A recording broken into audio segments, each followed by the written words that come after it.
je suis David Lorjou, je suis chargé de mission sur la restauration collective au groupement des agriculteurs bio en Loire-Atlantique.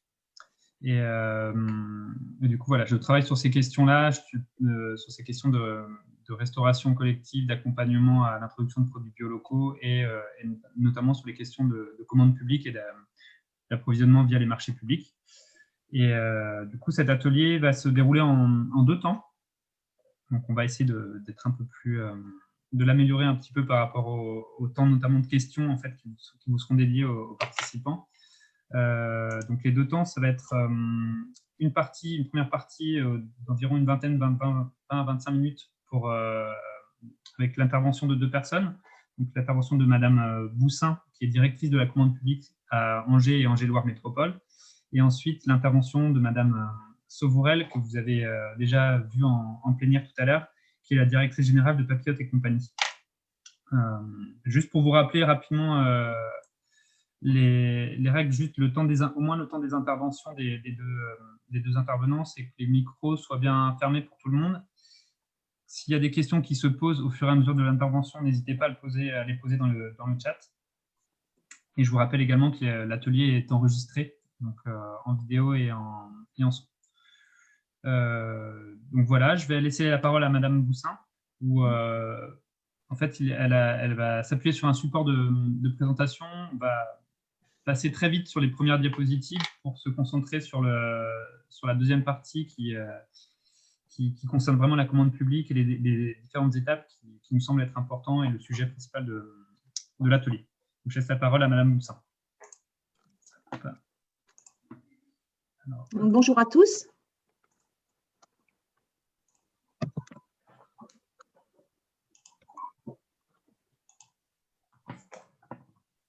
Alors, le thème de l'atelier, c'est de se pencher sur la loi Egalim dans la restauration collective et comment réussir sa mise en œuvre dans les marchés publics. Donc, les 2 premières diapos reprennent les labels ou les produits de qualité sur lesquels s'appuie la comptabilisation de l'obligation des 50% et des 20% de la loi Egalim, auxquels peuvent faire appel les marchés publics. Donc, je ne vais pas m'étendre sur ces 2 diapos, mais juste pour dire sur la première que la notion d'équivalence dans le règlement de consultation est important à mettre en avant par les acheteurs publics par rapport aux labels de base bio, AB et Eurofeuille européen. Important puisque des labels privés qui sont contrôlés, qui peuvent garantir le respect des exigences minimales de ce label exigé, peuvent répondre à la demande des produits bio. Voilà ce que je voulais dire. Je vous coupe, Madame Boussin, c'est juste rapidement pour expliquer à tout le monde, c'est que le diaporama sera transmis aux participants. Donc voilà, c'est pour ça qu'on passe un peu vite au départ, c'est que tout le monde pourra bénéficier du diaporama ensuite. Voilà. Je vous laisse. Voilà, la deuxième diapo, c'est les signes officiels d'identification de la qualité et de l'origine, les SICO, et les autres modes officiels de valorisation acceptés par la loi Egalim dans la comptabilisation des 50%. 2 remarques sur cette diapo. Attention aux SICO qui font appel à des territoires ou à des localisations géographiques. À manier avec prudence. Il faut, pour l'acheteur qui privilégie par rapport à, bien entendu, à l'interdiction du local dans les marchés publics, on va en parler tout à l'heure, que l'acheteur privilégie une rédaction qui laisse la possibilité, par exemple, d'approvisionnement en plusieurs AOP, AOC ou IGP.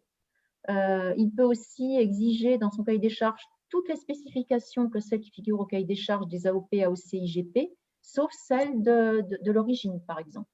Voilà, donc, une petite prudence là-dessus par rapport à la manipulation des SICO avec origine géographique.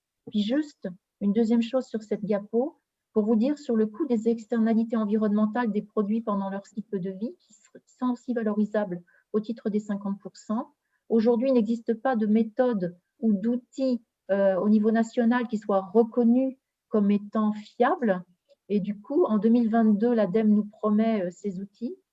Donc, cette disposition, dans les faits, ne peut pas être appliquée immédiatement par les acheteurs, sauf à prendre des risques juridiques sur la justification des calculs liés aux externalités comme les émissions de CO2.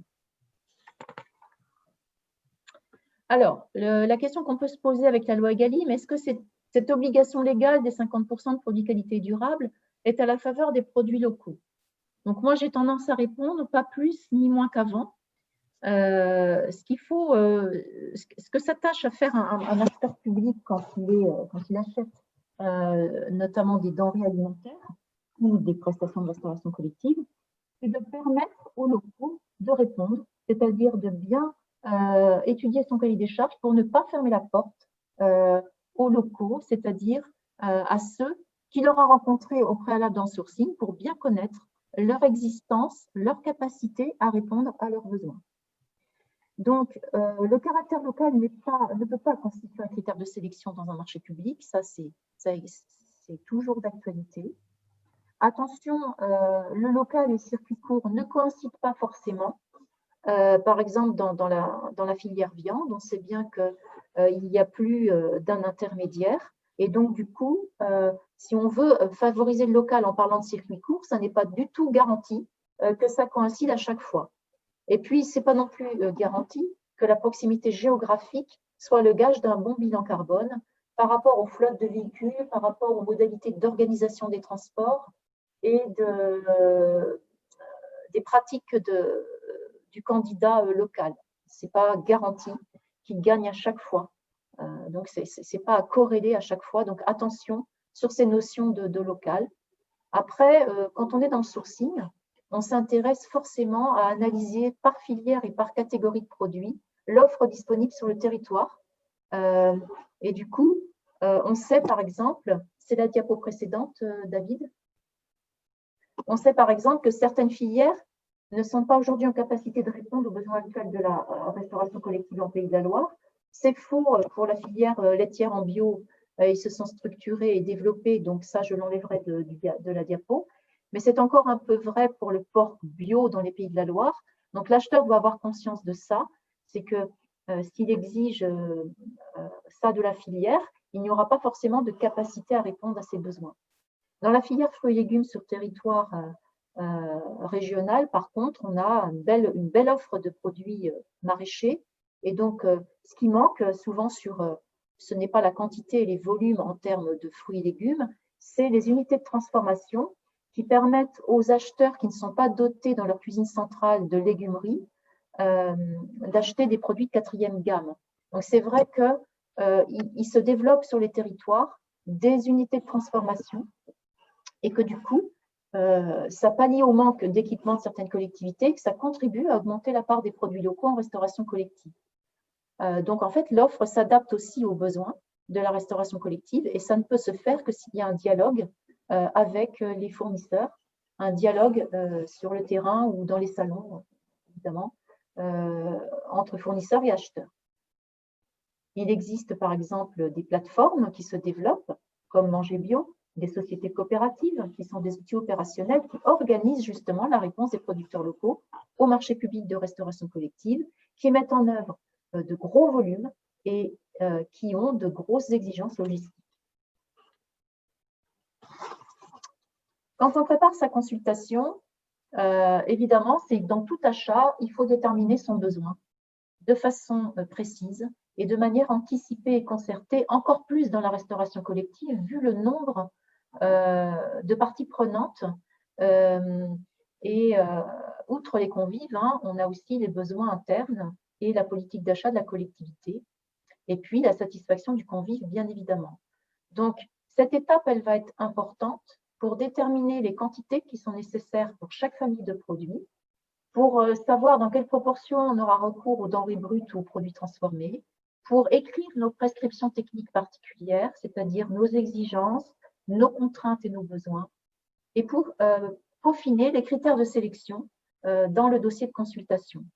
Alors, c'est important d'écrire ces besoins et ces prescriptions techniques particulières avec soin, parce que tout simplement, quand le contrat n'est pas clair, c'est forcément des ennuis garantis pendant l'exécution.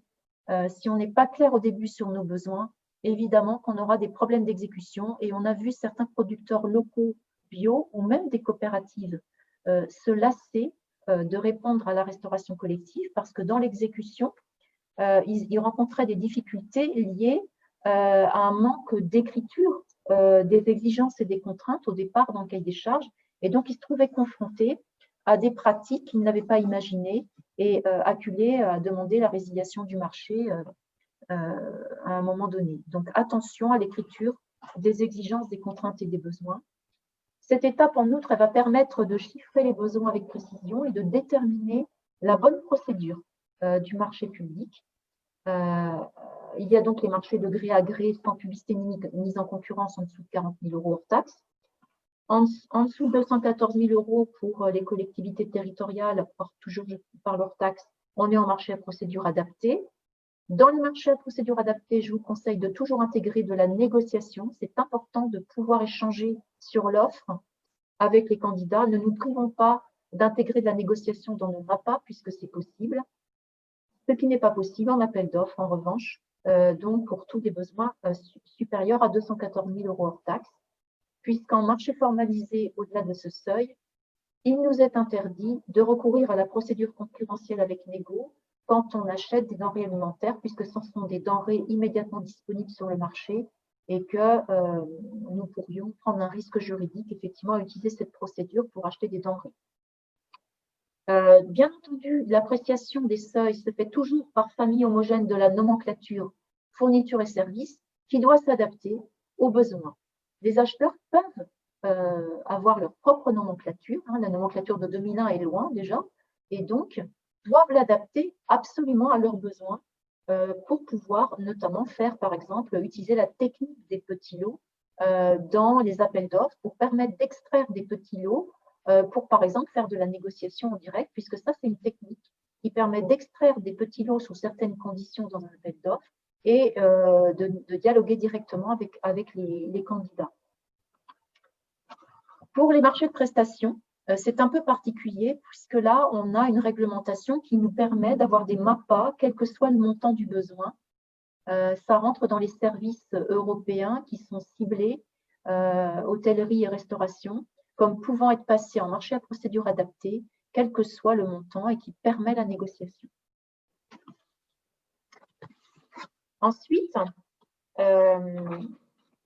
quand on prépare sa consultation, il faut penser et réfléchir sur les effets des surcoûts matières quand on veut acheter des produits bio et de qualité, comme nous y invite la loi Egalim. Et du coup, pour limiter les effets du surcoût matière, et c'est important pour déterminer les besoins et pour écrire son besoin, on peut choisir des produits de saison. Quand on s'appuie sur les calendriers de saisonnalité, évidemment, on bénéficie d'un effet prix, puisque notamment les productions biologiques sont très dépendantes de la saisonnalité. Et si on les achète hors saison, les produits, on les paiera forcément plus cher.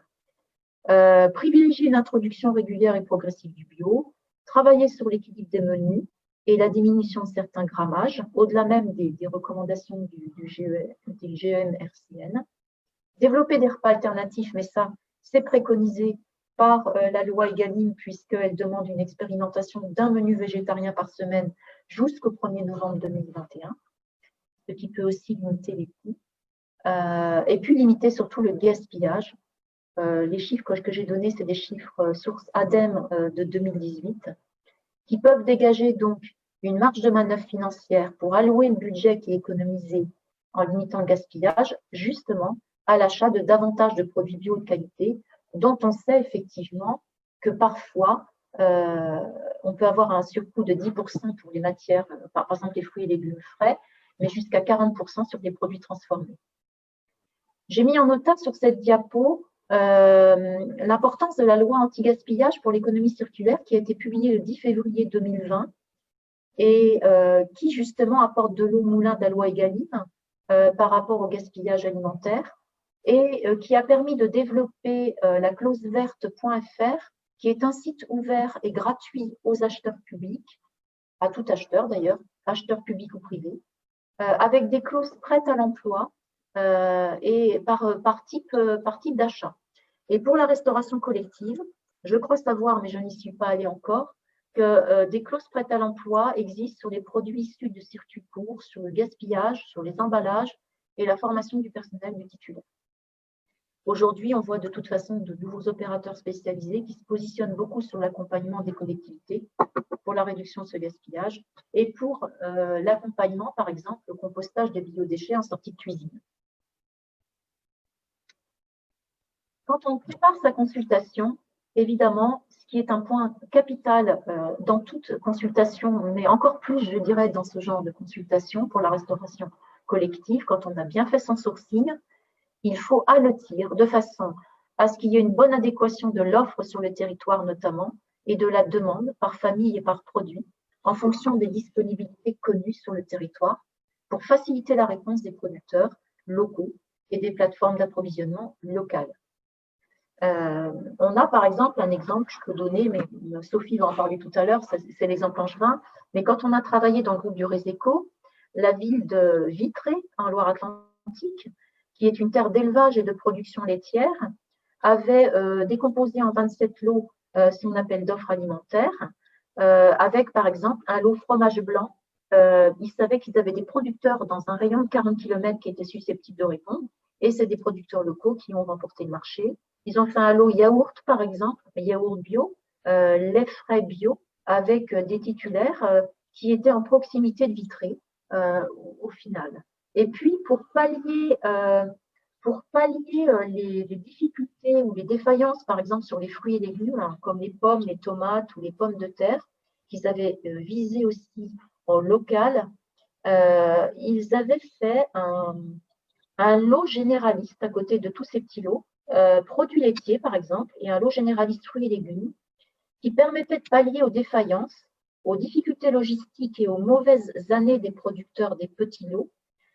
Et pour les candidats, c'est une façon d'être rassurés pour répondre à ces petits lots dans la mesure où ils savaient d'emblée que les mauvaises années ne conduiraient pas automatiquement à une demande de produits de substitution systématique à laquelle ils ne pourraient pas toujours répondre. Et donc, le lot généraliste avait pour objectif de pallier à cette difficulté. Voilà, donc voilà comment on peut avoir une stratégie sur des lots. Alors attention, quand on mélange des produits conventionnels et biologiques dans un même lot, il faut savoir que les acteurs spécialisés dans le lot ne pourront pas répondre. Attention à la multiplication des lots sur l'impact fort sur la logistique que ça va impulser. Il faut trouver le bon équilibre par rapport à ça. Alors, autre chose qui est importante quand on construit sa consultation, c'est la durée du contrat et la forme du contrat.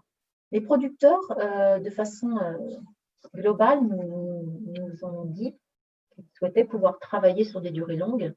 Les durées longues, ça permet aussi aux filières de se structurer pour avoir de la visibilité et pour pouvoir donc se projeter dans l'exécution du contrat.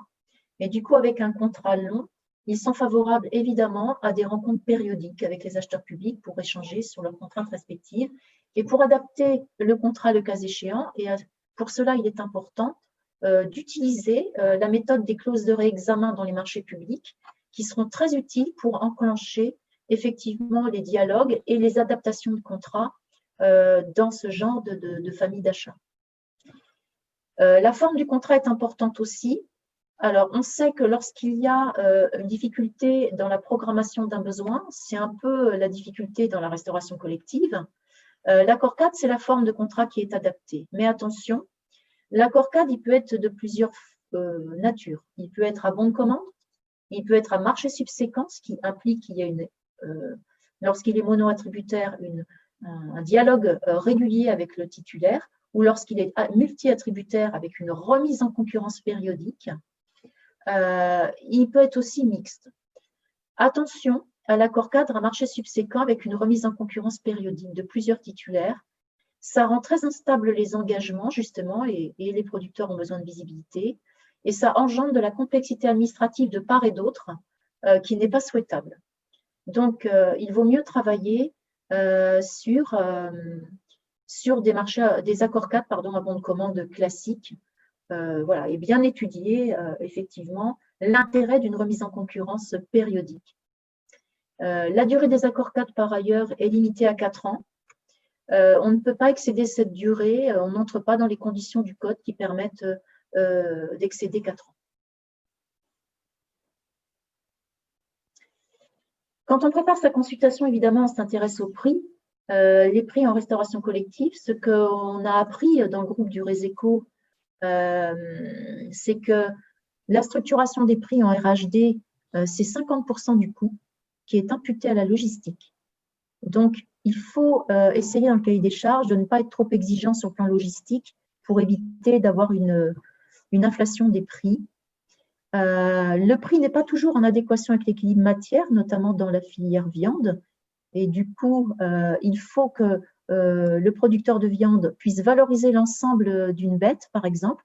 Et donc, il doit se tourner à la fois vers la restauration collective qui va lui demander, par exemple, que des cuisses, et puis de poulet, et puis la consommation individuelle pour pouvoir écouler l'ensemble de la carcasse.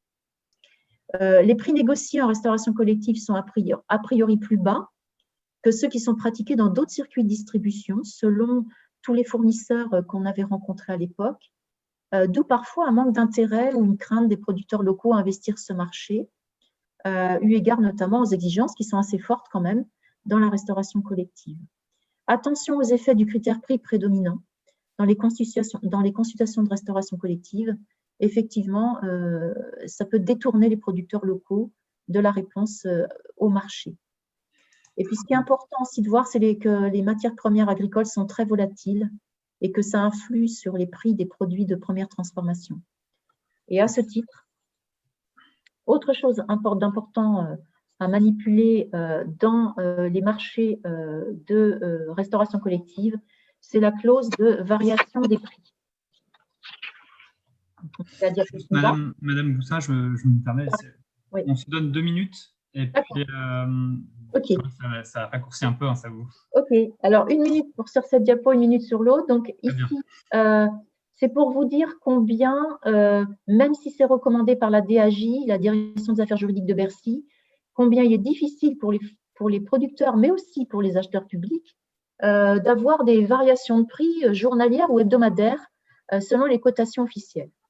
Même si le code exige qu'il y ait une cotation officielle dans les formules de révision, les producteurs nous ont suggéré de travailler plutôt sur un prix lissé par saison lorsqu'on travaille notamment sur un calendrier de saisonnalité. Et du coup, les acheteurs qui avaient travaillé dans le Réseco sur cette proposition des fournisseurs avaient imaginé la rédaction précise du RC et du CCAP avec les clauses de réexamen qui vont bien pour pouvoir faire face à l'obligation du code tout en répondant à la demande des fournisseurs de n'avoir plus cette contrainte des prix journaliers hebdomadaires qui compliquent la vie de tout le monde. Donc voilà, ça c'était une suggestion et des préconisations de rédaction dans le document du Réseco. Donc si on décline la restauration collective sur toute la chaîne de l'achat, donc là je vous ai mis les articles du code qui, selon chaque étape de la chaîne, sont applicables.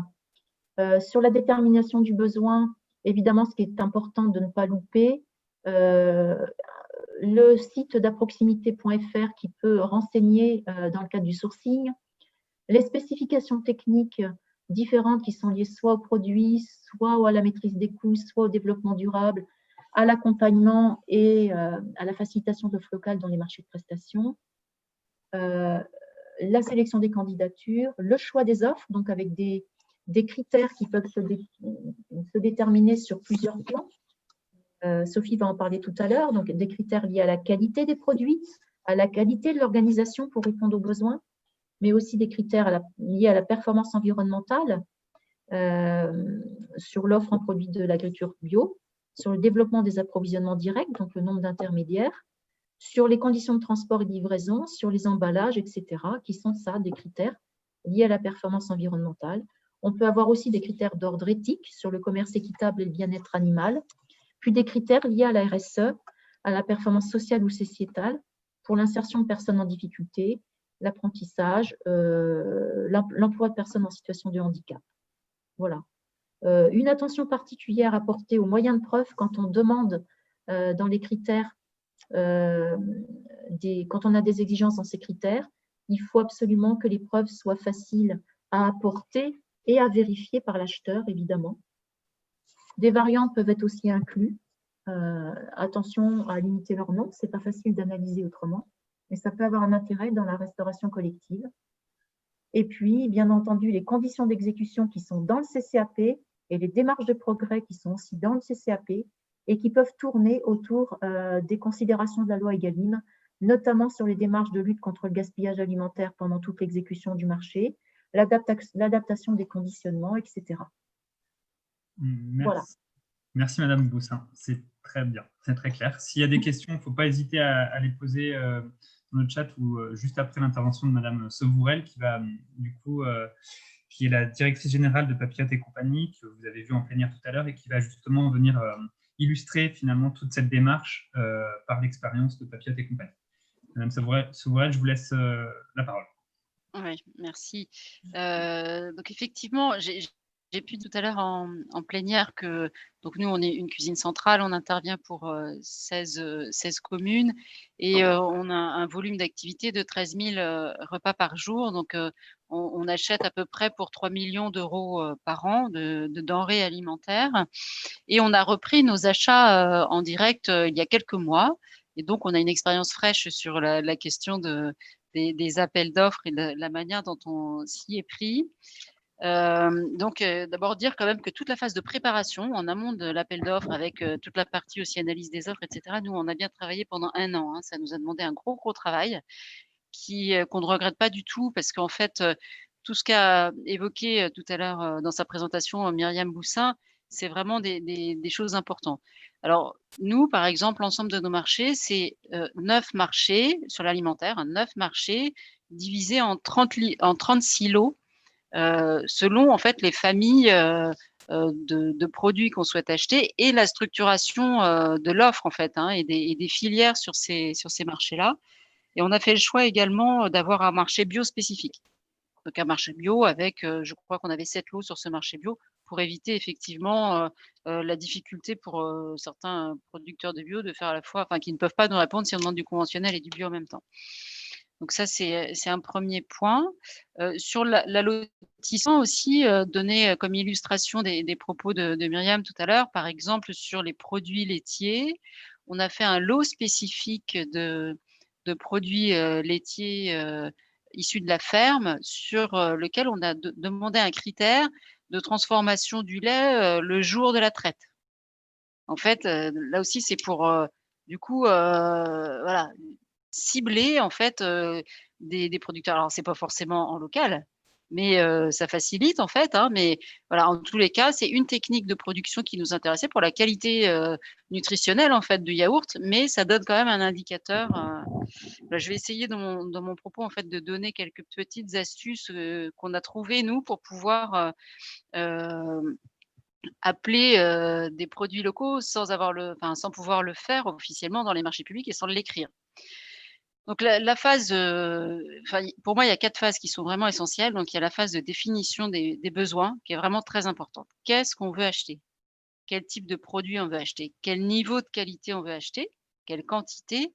Mais aussi, quel type de conditionnement en fait? Comment on va le travailler notre produit? On est une cuisine centrale, donc nos produits, on les achète pour les cuisiner. Et donc, dans toute cette phase de définition de nos besoins, on s'est posé beaucoup de questions sur notre marge de progrès, aussi sur quoi on voulait progresser. Est-ce que c'était pas l'occasion, le lancement de ces appels d'offres, de faire plus de produits frais sur certaines familles, sur les viandes par exemple. Voilà, donc c'est toutes ces questions-là qu'il faut bien se poser en fait pendant cette phase de définition de besoins. Ensuite, on a la deuxième phase importante qui est celle du sourcing, qui, voilà, sur laquelle nous, on a passé beaucoup de temps aussi. Donc, sourcing de différentes natures, en fait. Hein. On a fait des études de marché un peu classiques, mais on a fait beaucoup de salons professionnels de toute taille pour rencontrer en fait les fournisseurs, pour faire savoir qu'on allait lancer des appels d'offres, pour expliquer quelles étaient nos orientations, notre souhait d'avoir des producteurs locaux, notre réflexion par rapport à comment les capter, etc. Pour entendre aussi les contraintes en fait hein, des fournisseurs. Et puis on a fait aussi des rencontres individuelles, donc on était bien en amont évidemment hein, de la phase d'appel d'offres. Et on a fait des rencontres individuelles de fournisseurs pour qu'ils nous expliquent aussi. Vous voyez, par exemple, des fois, on se dit, je voudrais travailler avec tel producteur sur le territoire. Comment je peux m'y prendre pour voilà, pour orienter mon appel d'offres, pour pouvoir et puis finalement, on va dire, tiens, on pourrait avoir des mauvaises idées. Ce que je veux dire, c'est qu'on pourrait mettre des critères environnementaux, mais en fait, qui contraignent énormément sur la limitation du suremballage, par exemple, qui pour nous est un point important, mais tous les producteurs ne peuvent pas répondre à ça, en fait, aujourd'hui, dans les petits. Donc ça, par exemple, on a vraiment insisté sur les lots où on savait qu'on allait avoir affaire à des plus gros fournisseurs. Là, voilà, eux, on leur impose des critères environnementaux un peu plus forts, on va plus loin. Voilà, donc bien connaître son offre, en tous les cas, c'est important dans cette, et c'est la phase de sourcing qui nous permet de l'avoir. Après, 3e phase importante, c'est l'allotissement. Faire le choix des familles homogènes de produits, et ça, c'est un moment aussi vraiment important. Nous, on s'est posé beaucoup de questions à ce moment-là. Quelles sont les familles homogènes de produits pour nous? Pas, évidemment, il faut être en accord avec, le code de la commande publique, mais en fait, le code de la commande publique nous laisse une certaine liberté. Il faut qu'on annonce, en fait, et qu'on détermine des familles homogènes et qu'on explique pourquoi elles sont homogènes de notre point de vue, et donc ça, de notre point de vue, c'est en fonction de nos besoins et de la réalité de l'offre qu'on a constatée, sur notre territoire. Et une fois qu'en fait on a déterminé ces familles homogènes de produits, bah, ça en fait, ça détermine notre allotissement derrière, hein, le nombre de marchés, le nombre de lots, dans ces marchés. Et puis la 4e étape, importante, ce sont les critères de sélection. Ne pas négliger non plus cette phase-là, parce qu'une fois qu'on les a écrits dans nos appels d'offres, on ne peut pas revenir en arrière. C'est pas au moment où on réceptionne les offres, et qu'on commence à les analyser qu'on se dit: «Ah bah mince, j'avais pas pensé à telle chose». Non, faut vraiment qu'on l'anticipe, et donc sur ces critères de sélection, nous on a distingué 4 types de critères. Bon, il y a le critère prix qu'on a fait varier d'ailleurs dans l'importance, on l'a fait varier en fonction des types de marchés. La valeur technique, et sur, la valeur technique, on avait plusieurs critères. D'abord, des critères liés à la qualité, organoleptique et nutritionnelle des produits, et également, donc on a fait, des échantillonnages, et on a cuisiné les produits bruts pour, notamment regarder la question des rendements et mesurer les rendements de ces produits, puisque, je l'expliquais tout à l'heure en plénière, mais la question des rendements nous permet en fait d'acheter des produits de meilleure qualité puisqu'ils ont un meilleur rendement. Donc finalement, au global, le coût global, il n'est pas plus élevé que sur un produit de moindre qualité, de moindre au départ, mais si on a une perte de 30 sur une viande, c'est énorme en fait. Ça nous coûte plus cher que d'avoir visé, du label rouge, qui a un meilleur taux finalement à la fin. Donc on a fait nos échantillons, on a fait tous nos tests en cuisine, on a noté, tous ces critères-là. Dans nos critères, toujours sur la valeur technique, on avait, des critères, liés, du coup au label. Alors même si on a fait le choix, nous, dans nos cahiers des charges, on n'a pas appelé, par exemple, un label rouge, mais on a appelé des produits qui répondaient aux caractéristiques du label rouge, et en fait, on demandait comme un critère de preuve finalement, aux fournisseurs qui se positionnaient sur nos appels d'offres, de nous dire: «Bah, voilà, pour vous garantir que, on va bien répondre sous tel et tel critère que vous nous donnez, ben, ce sera des produits en label rouge», par exemple. Et puis dans notre valeur technique, on a également demandé des animations pédagogiques, et ça, c'est une astuce aussi, de notre point de vue, hein, qui nous permet d'avoir des producteurs, locaux. C'est-à-dire qu'on demande des animations, physiques en présentiel dans nos restaurants scolaires, ou des visites à la ferme pour les enfants. Et on note, c'est un critère de sélection, donc on a noté la qualité, des de l'offre d'animation qui nous proposait. Donc certains, par exemple, nous proposaient que des animations vidéo. Bon, bah, nous, ça nous intéressait pas. On voulait des animations en présentiel, donc voilà, on pouvait les noter sur ces aspects-là. J'accélère un petit peu parce que je crois qu'au niveau du chrono, ça avance. Ensuite, on avait sur les critères de sélection toujours donc des critères, environnementaux, donc sur, la question des emballages, sur la question des livraisons. Donc sur les livraisons, c'était surtout on demandait, à ce que les fournisseurs puissent nous décrire, ce qu'ils mettaient en place pour limiter l'empreinte environnementale des livraisons, hein. Par exemple, logiciel d'optimisation des tournées, la formation à l'éco-conduite des chauffeurs, et cetera. Et puis, on avait un critère spécifique sur le nombre d'intermédiaires d'approvisionnement. Donc ça, c'est la question des circuits courts. C'est pas le local, c'est les circuits courts, hein, mais effectivement donc un fournisseur qui avait du coup aucun intermédiaire entre lui et nous, du coup avait le maximum de points. Quand il y avait un intermédiaire, c'était la moitié des points qui étaient attribués, et au-delà d'un intermédiaire, c'était une note de 0 qui était attribuée. Voilà en quelques mots, peut-être un peu rapidement, les points d'illustration sur lesquels moi, je voulais insister. Très bien, c'est très court. Si vous avez des questions, vous pouvez réactiver votre micro et puis dans ces cas-là, la poser directement à l'ensemble des participants. Je vais juste vous la poser parce que c'est une question qui est apparue de Madame Le Maire dans le fil de discussion. Ça concerne la qualité nutritionnelle d'un yaourt. Alors, c'est un petit peu en dehors, là, on va être un peu en dehors de la commande publique en direct, mais ce n'est pas grave. C'est la qualité nutritionnelle d'un yaourt ne dépend-elle pas d'abord de l'alimentation de l'animal?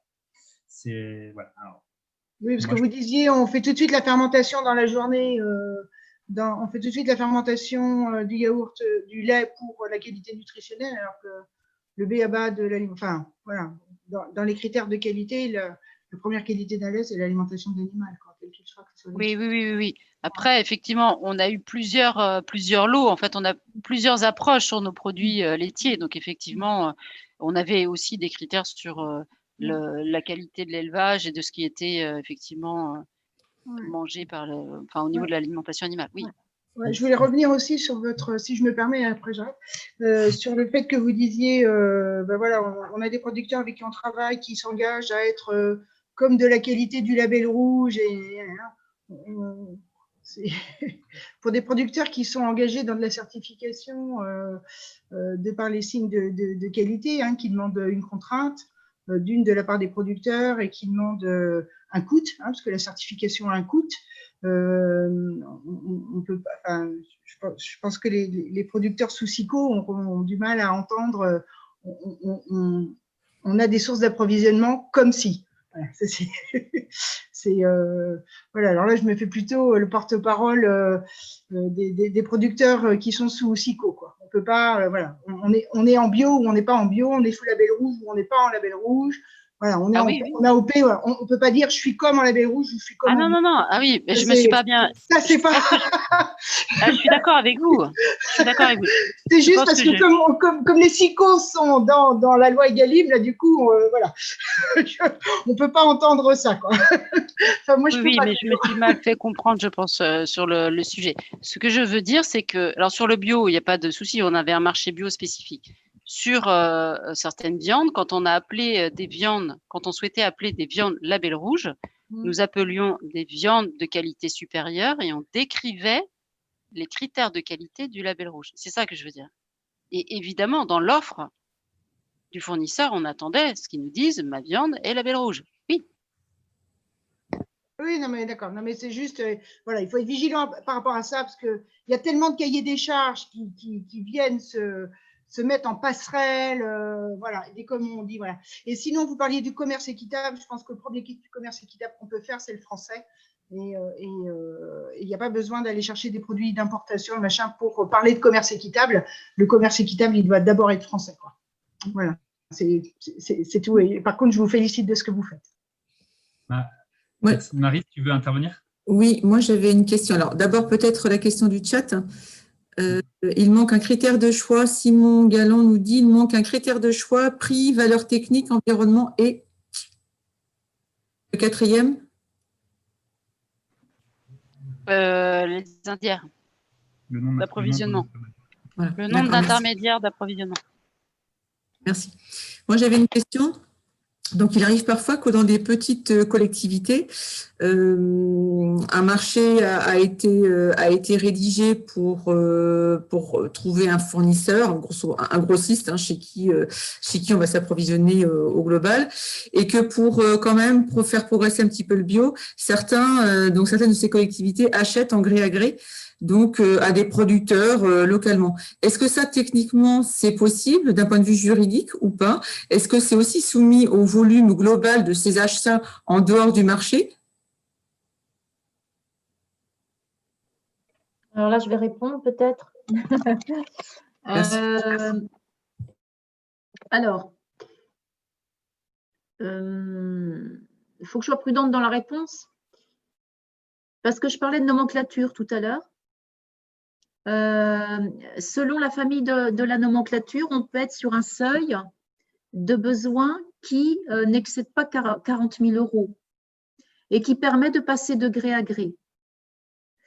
Quand on a un marché qui est passé et que dans ce marché, on a un lot qui concerne les produits qu'on souhaite ensuite acheter au producteur local qui vient s'installer sur sa commune. Là, par contre, c'est beaucoup plus compliqué, sauf s'il y a une innovation particulière dans son mode de production qui pourrait rentrer dans des marchés expérimentaux ou des choses comme ça. Mais attention à manipuler avec précaution. Normalement, quand on passe un marché sur un type de produit avec un fournisseur, on s'engage avec le fournisseur titulaire du marché.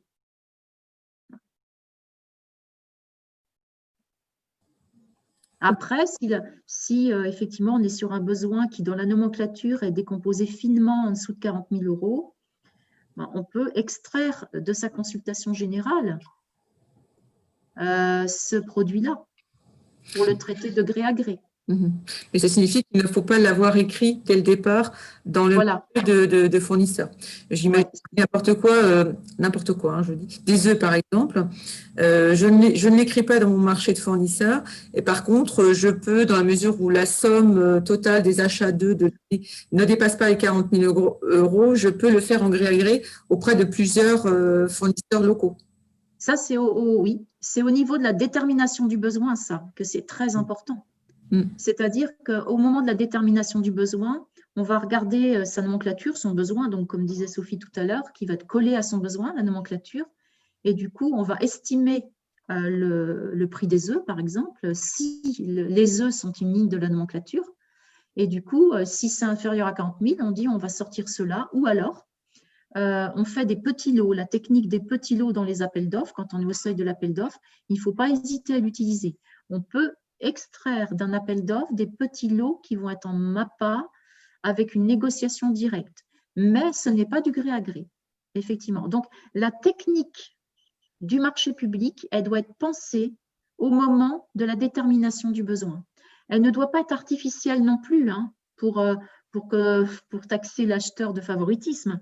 Elle doit quand même correspondre à un découpage qui peut être découpé et défendu sur la nomenclature de l'acheteur. Merci. Du coup, il y a une autre question qui va plutôt être pour Madame Souvrel. C'est sur l'importance du facteur prix. Je pense que ce serait peut-être intéressant que vous donniez un exemple sur un des marchés de la pondération que vous avez proposée pour les différents critères, pour les 4 critères que vous proposez dans un marché. Oui, je peux donner l'exemple de notre marché bio. Donc, sur notre marché bio, donc sur les 4 critères que je donnais tout à l'heure, donc sur le prix, on était à 30%, sur la valeur technique à 50%, sur le nombre d'intermédiaires d'approvisionnement 10% et sur l'approche RSE et environnementale 10%. D'accord. Moi, j'avais une question sur les lots, justement, quels sont, dans le cadre des approvisionnements chez Papiot et compagnie, quels sont les produits que vous achetez en local actuellement sur les lots que vous avez passés? Quels sont les produits que vous travaillez en bio local ou en local, en direct avec les producteurs? Alors, on travaille sur ces questions-là. On travaille des viandes, on travaille des produits laitiers, on travaille des pâtes bio, des légumes. Alors, typiquement, je peux donner un exemple sur les légumes parce que nous, on n'a pas de légumerie dans notre cuisine centrale.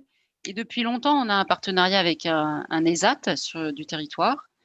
Et donc, c'est l'ESAT, en fait, qui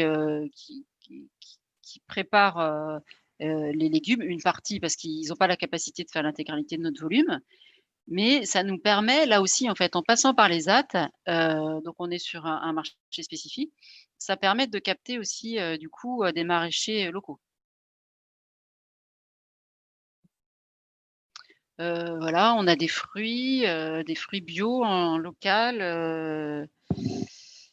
Je rebalaye l'ensemble de mes fournisseurs.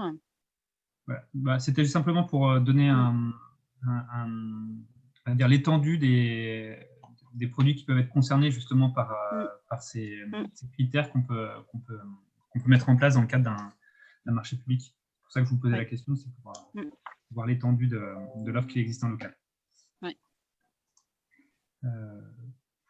Alors, j'ai juste le nom de Daniel qui pose la question. Ce n'est pas vraiment une question, c'est les producteurs qui font que de la vente directe, n'ont pas de label. Alors, du coup, je ne sais pas ce qu'il y a derrière, mais j'imagine qu'on peut développer en se disant comment on les intègre, notamment vis-à-vis de la loi Egalim. J'imagine que derrière, c'est ça. Il faudrait, si Daniel veut bien prendre la parole.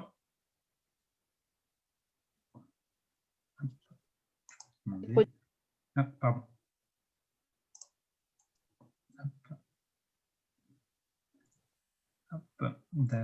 Vous aviez commencé à parler, voilà, allez-y. Oui, voilà, les producteurs qui font directement de la vente directe, ils n'ont pas de label rouge, comme vous disiez tout à l'heure, donc comment vous les intégrez dans ces cas-là?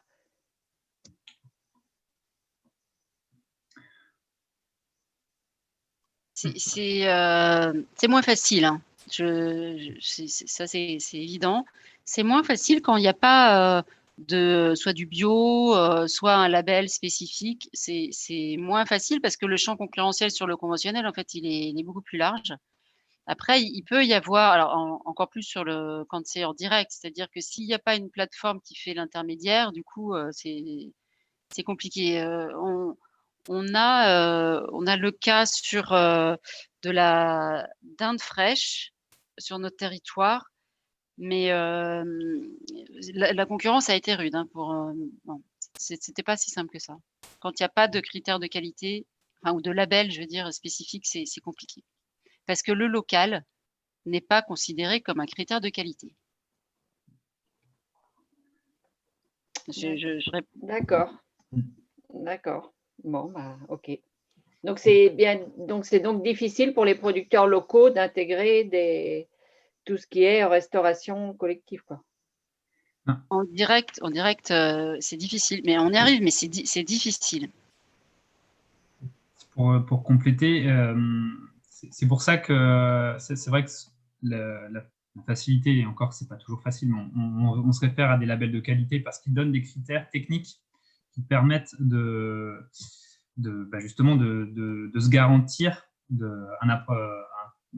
une qualité technique, je vais parler vraiment de très technique, d'approvisionnement, là où un producteur qui n'est pas dans une démarche qualité, du coup, il va falloir qu'il prouve en fait, qu'il respecte ces éléments techniques demandés par la collectivité.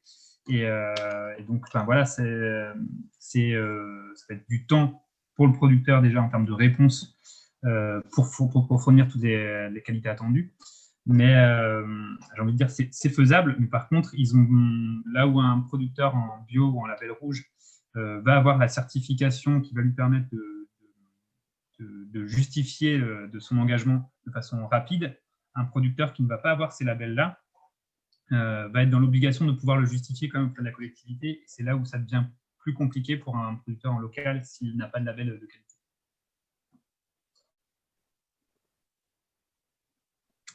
Puis, comme le dit Madame le maire, c'est vrai que ça garantit, en fait, les labels de qualité, ça garantit une traçabilité aussi pour le consommateur, pour l'acheteur aussi. C'était un des points de la fin d'intervention de Madame Boussin, justement, l'importance de se garantir la traçabilité et le suivi au moment de la réception des offres des candidats, de se garantir justement du respect de tous les engagements demandés dans le cadre du marché public.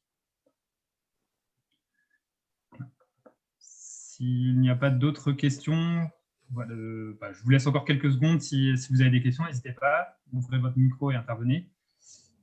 Si ce n'est pas le cas, je propose de conclure l'atelier.